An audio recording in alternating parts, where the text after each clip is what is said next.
Hi everyone. Welcome back to కళా vlogs. అందరూ ఎలా ఉన్నారండి? ఏం చేస్తున్నారు? మరొక మంచి యూజ్‌ఫుల్ వీడియోతో మీ ముందుకైతే వచ్చేసానండి.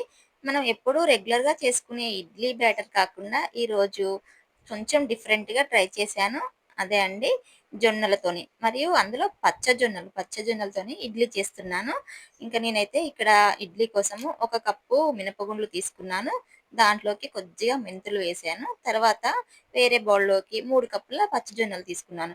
ఈ రెండిటిని శుభ్రంగా కడిగి పెట్టేసుకున్నాను. ఇవి మాత్రం దగ్గర దగ్గర 6-8 గంటలైతే నానబెట్టుకోవాలి.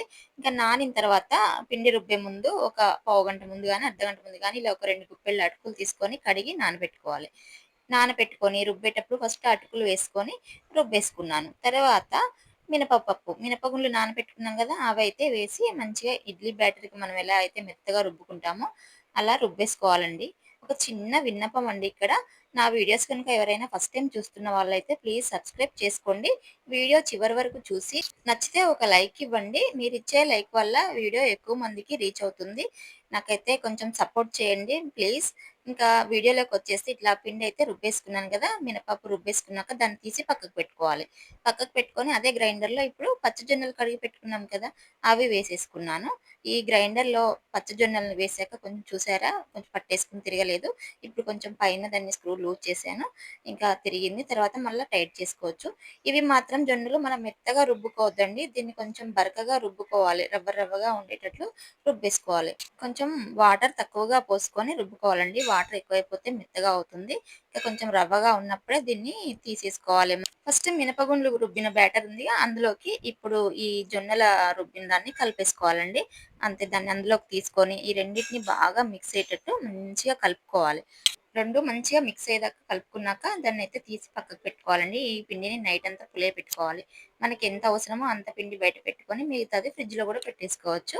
ఇంకా నేనైతే ఒక దాంట్లో ఉంటే పొంగిపోతుందనేసి రెండిట్లోకి తీసేసి పెట్టేశాను. ఎందుకంటే మార్నింగ్ కల్లా పులుస్తుంది గదా! పొంగుతుంది. అందువల్ల 2 గిన్నెల్లోకి తీసాను. చూసారా ఎంత చక్కగా పొంగిపోయిందో? ఇంక ఈ పిండిని ఒక్కసారి ఇలా కలిపేసేయండి. కలిపేస్తే ఆ పొంగంతా లోపలికెళ్ళిపోతుంది. నార్మల్ అవుతుంది. ఇంక అందులోకి మనం సాల్ట్ ఏసి చక్కగా ఇడ్లీలు వేసుకుందాము. మన అమ్మమ్మలు, నానమ్మల కాలంలో రైస్ దొరకాలంటే చాలా కష్టమయ్యేది వాళ్ళకి. వాళ్ళకి ఎక్కువగా ఈ జొన్నలు, ఈ సద్దలు, ఈ మిల్లెట్స్ అనేవే పండేవి. వాటితోనే వాళ్ళు వండుకొని గడకలు చేసుకొని తినేవాళ్ళు. ఇలా ఇడ్లీలు ఇట్లాంటియన్నీ ఏమి ఉండేవి కావండి వాళ్ళకి. బియ్యం దొరకాలంటే చానా కష్టమయ్యేది. ఆ బియ్యం దొరికినాడు అవి వండుకున్న నాడు ఏదో పండగో, పబ్బమో వస్తే తప్ప వండుకోరు వాళ్ళు. అట్లాంటి రోజులు గలిపారు. కానీ వాళ్ళు హెల్తీగా ఉన్నారు ఇవి తిని. ఈ రోజుల్లో మనం బియ్యం తింటున్నాము. ఇవి మాత్రము ఏదో ఒక రోజు అలా తింటున్నాం మిల్లెట్స్ అనేవి.